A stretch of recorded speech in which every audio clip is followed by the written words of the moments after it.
I really need a boyfriend because there are times where I feel desperately lonely and I just want to cuddle. Wait, she said she needs a boyfriend because she wants someone to cuddle, and then somehow we're at the gas pump. Bro, the standards just went from emotional support to chauffeur, mechanic, and personal assistant real quick.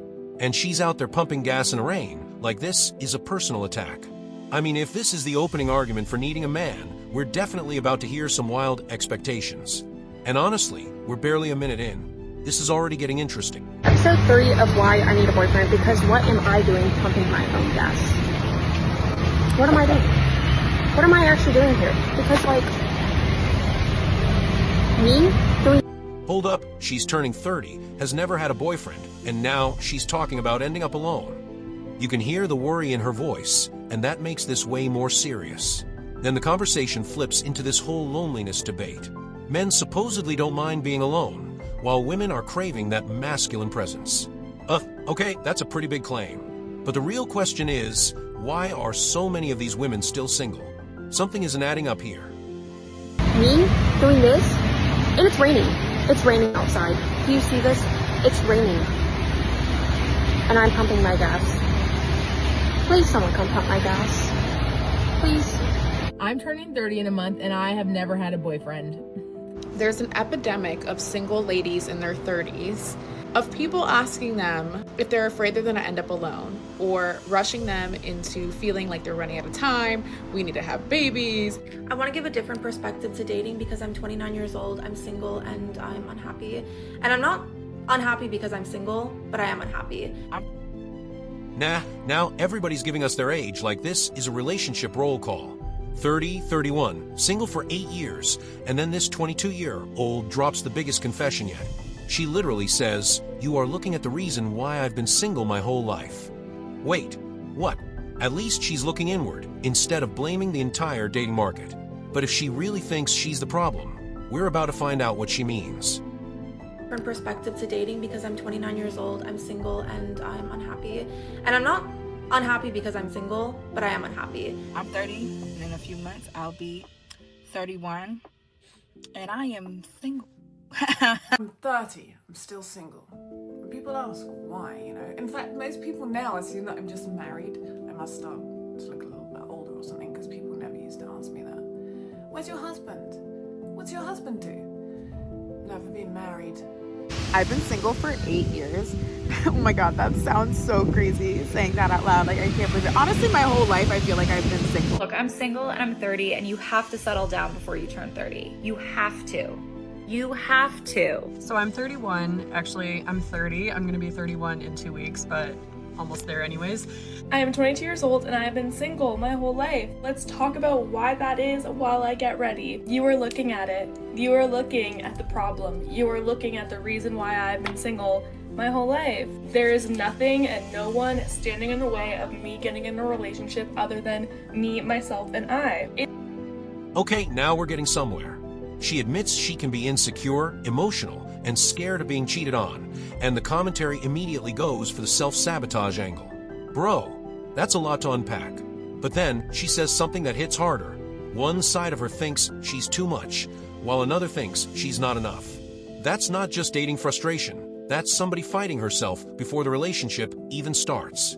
And that is where things get uncomfortable. And no one standing in the way of me getting in a relationship other than me, myself, and I. It's really just this internal battle that I have with myself, where one side of me believes that I'm too much and then another side believes that I'm not enough. There's a big part of me that believes I'm not enough, I'm not pretty enough, I'm not smart enough, I'm not funny enough, I'm just not enough for someone. And I always just think to myself, nobody would want to be with me like that. Nobody would like me enough to want me to be their girlfriend. Even when I'm just going out to a bar and a guy hits on me, the back of my mind is always working. I'm oh my god, he's gonna think I'm so ugly. It's really sad to admit. I'm just sitting.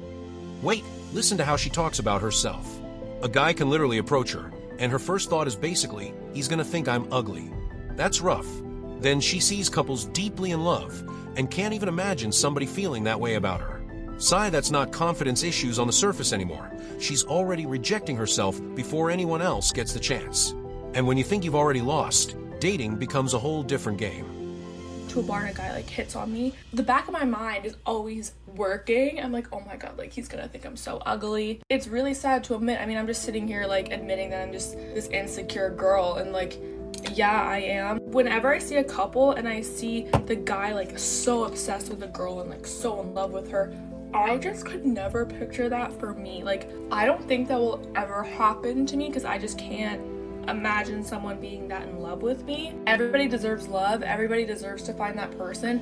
I just genuinely cannot see myself finding that. Like, I don't know. I don't think anyone would ever love me. Like, that is so sad to admit. Oh my god, I'm being pick me, but like, that's just how I feel. And then this also falls into me believing that I'm like too much. I'm somebody who sometimes has a hard time controlling their emotions. I can like lash out. I can be a bitch. That I'm gonna be like 30 years old and have never been. I don't know, I would just love to know why I'm like saying like, oh my god, you're glowing, no guy's gonna want to put up with me. And all of those feelings that I have towards myself have held me back from trying to be in a relationship. And I know I let my emotions sometimes get the better of me, like I fully know that, but because I'm like that, I'm also aware that like, oh my god, no guy is gonna want that. And you know when sometimes you're acting a certain way and you're like, god, why the fuck am I like this? Like, why can't I just be normal? You know, you think that you're actually crazy. Like, I always act a certain way and then I'm like, oh my god, what the fuck is actually wrong? And there it is. She knows she can lash out. She knows her emotions can take over. And then she wonders why she can't just be normal. Bro, that self-awareness is actually important. But the commentary is basically saying men have a limited emotional battery before they need to disappear. I mean, imagine dating somebody and feeling like every conversation could turn into a surprise boss battle. Still, she's clearly scared of her own reactions, and that fear is becoming part of the problem. Why can't I just be a normal person? And then all of those doubts kind of like merge into one and then make me realize that like I am just the problem. I am just the problem and no guy's gonna want to put up with me. And all of those feelings that I have towards myself have held me back from trying to be in a relationship. Has anxiety held me back from going on dates? Yes, absolutely. But I think all of this anxiety that I have low-key comes from me just not being a confident person. I think that if I was more confident and more sure of myself, I'd be more willing to go on these dates and I wouldn't really have this anxiety that I do. And I'm like scared to let somebody in because then they're gonna realize that they deserve somebody better than me. I want to experience love. Like, okay, this is the real confession. She says anxiety has kept her from going on dates, and she's afraid to let someone in because they'll realize they deserve somebody better. That's heavy. She's not saying she doesn't want love. She's saying she's scared of what happens when somebody gets close enough to see everything. And then the commentary takes that fear and turns it into a brutal possibility. Maybe she's afraid the real version of her won't be accepted.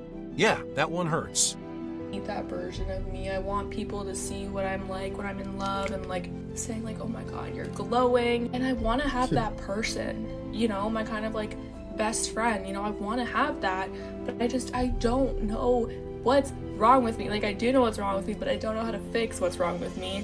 I don't know. I would just love to know. Nah, the conversation just took a sharp turn. Now we're hearing the whole pumped and dumped argument while she's sitting there saying she wants love, a best friend, and somebody who sees her at her happiest. That's the crazy contrast. She wants something genuine, but she's convinced it won't happen. And the commentary is basically asking why a man would stay if the relationship feels miserable. Ugh, that's a pretty brutal way to frame it. But we're not done yet. It's so easy for everybody else, but for me it's like 10 billion times harder. And I feel bad for myself that I'm holding myself back from experiencing something so beautiful. I'm just scared that I'm gonna be like 30 years old and have never been in a relationship. I'm literally going to be a crazy cat lady. Like, that's my fear, and I already am a freaking crazy cat lady, but I'm young. It's literally just gonna be me, but older. Like I said, I do believe that everybody is deserving of love, but I don't practice what I preach. Wait, now she's scared she's going to become a crazy cat lady. She's laughing, but you can hear the fear underneath it.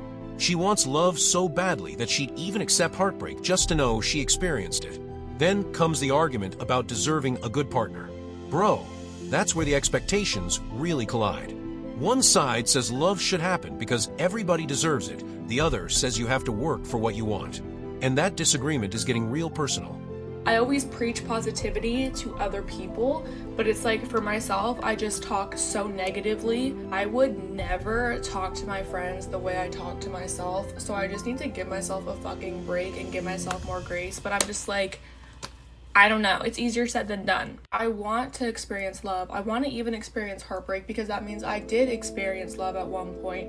I just think it won't happen, at least not anytime soon, because there's something literally so wrong with me. I think I'm too much, but then I think I'm not enough at the same frickin' time. It's like, girl, pick a struggle.